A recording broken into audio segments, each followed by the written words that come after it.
Hi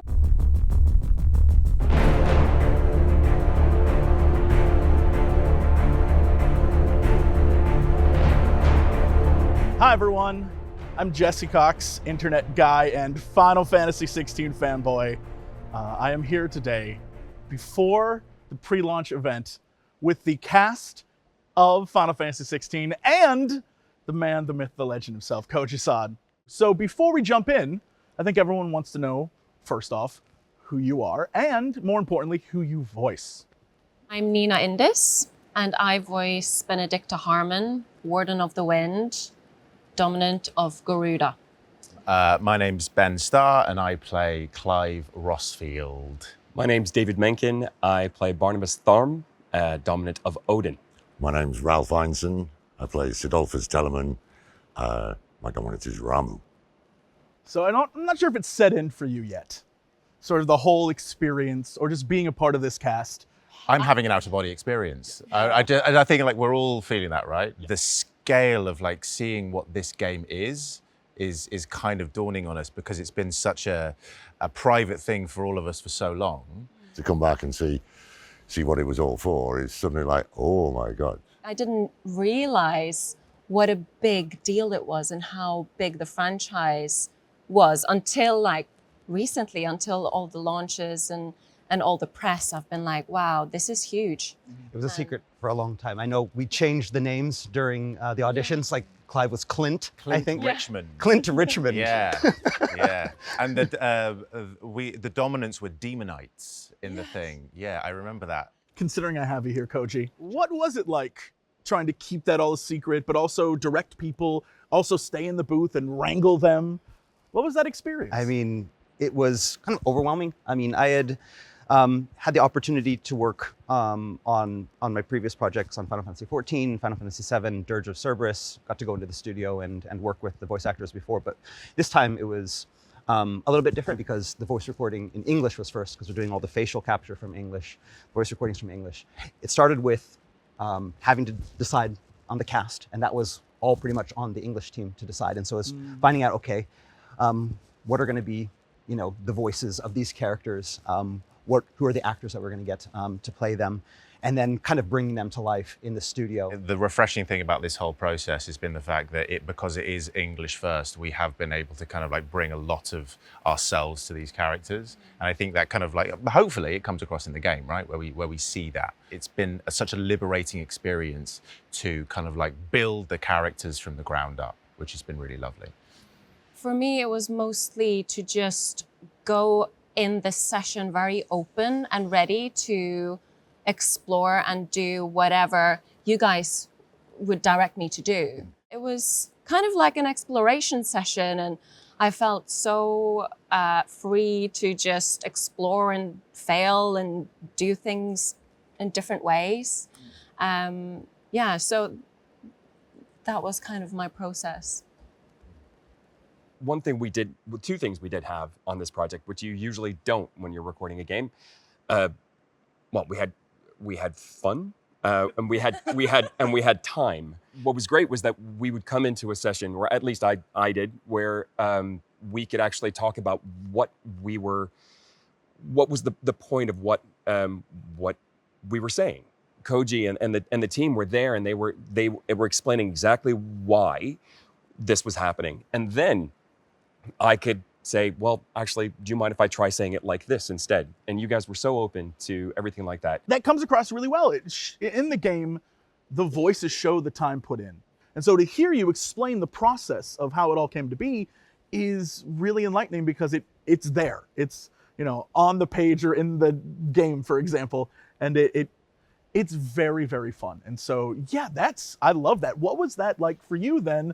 Sitting there and having to sort of work through, I'll call it the magic of video game creation. It made my job a lot easier. You mentioned before, again, like they would come into the studio, they would work together. We had the blessing of doing ensemble recordings early on. Usually, again, when you're working off of a source language, you don't get to bring in two people because you have to match lengths of previously recorded lines. And so you can't have two people in the booth at the same time because it's just, it doesn't work that way. Right. But this time, because we were recording first, and we thought, bring in people together so they can create that rapport. They can create that bond between the two characters, and learning from the cast that, okay, this is how these two characters are going to naturally communicate affected how we ended up going back and rewriting lines. And so they became the characters, and they should probably get writing credits on this as well, because they did affect a lot of the lines in the game. I mean, a lot of them were coming from, ad libs in the studio, suggestions from them. Speaking of lines, let's just get there. What would you say was your favorite line to record? Fucking dog. Brilliant. One of. Actually, my favorite line is too much of a spoiler, so I'm not going to go there. But fucking dog was one. It felt really cathartic and yeah, it was great. There's a line which is at the end of the Awakening trailer, the first ever trailer that we had, which I think is really cool, is we really wanted to make an impact with the first trailer. Yeah. And so the line at the end of the trailer is, "I'll kill you if it's the last thing I do." I remember you coming to me and being like, "Actually, Ben, we're going to record two versions of this line. One is, I'll kill you if it's the last thing I do. The other one will be, I'll kill you, I'll fucking kill you." And so we recorded that line, and I'm thinking, oh my God, this Final Fantasy trailer is going to go out. And the end of it's going to be, "I'll kill you, I'll fucking kill you." And now when you hear that line in the game, you understand the emotional resonance of what that is. And I think that, like you said, it's the emotional lines that gave us that sense of catharsis. It gave us that feeling of kind of like mild therapy. How are you feeling sad? Cry it out in the booth. Yeah. And yeah, so those lines, the ones that really kind of conjured up emotion. Yeah. For me, I wish I could say, but that would be too many spoilers. So I'll tell a little story. When the trailer came out and the first line is, "Who are we?" 15 minutes later, about 3 sound engineers that I've worked with went, "David, are you in Final Fantasy?" And of course I couldn't answer them. But yeah, it was just hearing it all come together. It was magical. I did have some great lines, some very serious lines, and some great storylines, but it was the throwaways that I enjoyed. Sid does have the best throwaway lines. So you mentioned Final Fantasy and being able to gotta keep it quiet, can't tell anyone, going in, don't really know that it's Final Fantasy yet. What is your experience with the franchise? I mean, I'm a super fan, so this is the franchise that has defined my life. So I just keep telling you guys, I feel like I'm, Charlie Bucket with a ticket to the chocolate factory right now. It's really mad that I get to be here, and I get to kind of share it with fans, and I also get to share it with creators of work that I absolutely adore and admire. And I feel like I don't really know where I am in this because in 1999 I played Final Fantasy VIII for the first time, and then I played 7, 9, 10, 6. I played all of them. I would buy them. I would buy the special Uber Deluxe edition on the day one that it would come out. I watched Kingsglaive, day one. I watched Brotherhood when 15 came out. I'm that guy, right? I'm the person. And so the fact that I'm not just buying the deluxe edition, I'm here on stage with you guys, I get to share it with you, is just such an honor to be around people that I love, as not just professionally, but as friends as well. So it's really cool. Working in the games industry, you know about Final Fantasy. I think, Nina, you and I were both in 14 in Shadowbringers. Very small role for me, but kind of, I think, put me on the radar for you guys. When it comes to the actual characters, was there anything that stood out in them to you that you were like, oh, I get this, or oh, that's where I'm going to pull from to figure this character out? What was the sort of the moment where you got it?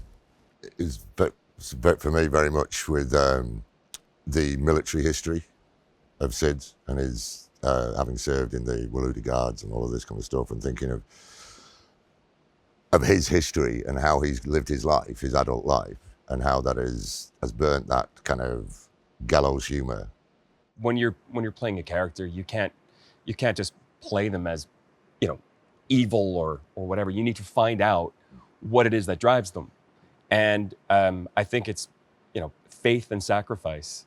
As soon as you find that, then you can understand why the character that you're playing is the way they are. And then the possibilities are endless. obviously the pressure of it being like a character that you play as is the entire game is like, how do you make him human? I've said this before, I will say it to the ends of the earth.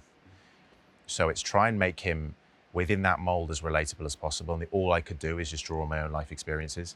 I brought so much of me and what was going on in my life to the role at that point, and this sense of loss and trying to comprehend how you can continue living with that loss. It's just was so incredibly raw, and I kind of really want to thank like the entire team for helping me through that part of my life and allowing me to bring that to the character as well. I second Ben with that.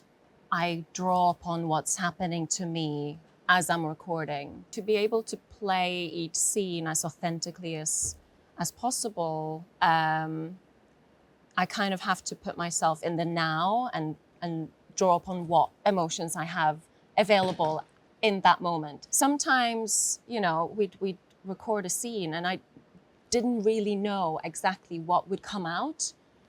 I would just kind of follow the dialogue and see what happened. I think that's the thing that I like about Benedicta the most, is the unpredictability about her. Mahiro-san wrote this wonderful script that from the beginning, he went into it thinking, we want to tell a story that feels real. That's something that people can relate to.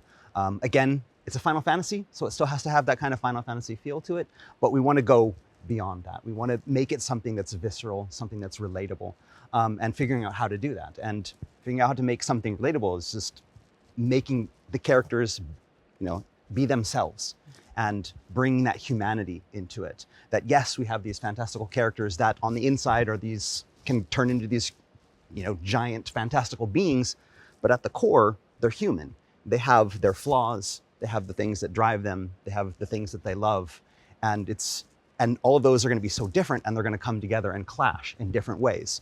They meld like Sid and Clive do, they clash like Benedicta and Clive do.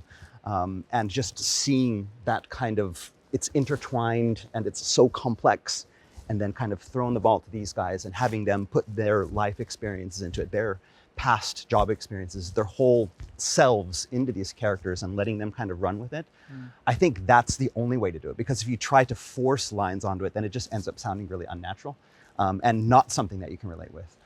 Without spoiling anything, what do you think fans can look forward to in Final Fantasy XVI?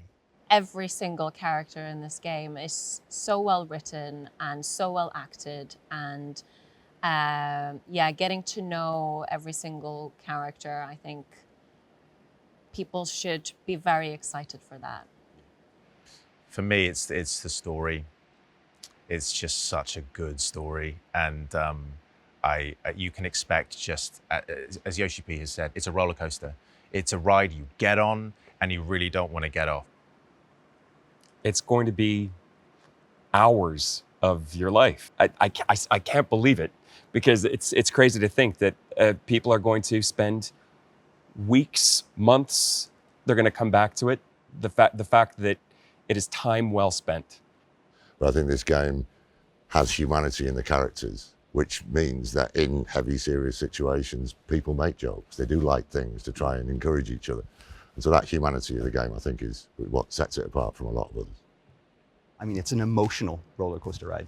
I mean, these guys left everything on the studio floor, and it's going to make you laugh. It's going to make you angry, and it's going to make you cry. If you're not in tears by the end of this game, you're not human. The game is amazing. It is visually a treat, sonically a treat. Everything about it is so much fun. Thank you for taking the time to talk with me and really get into your characters and the creation process. This is going to be really exciting. Thank you all for joining me.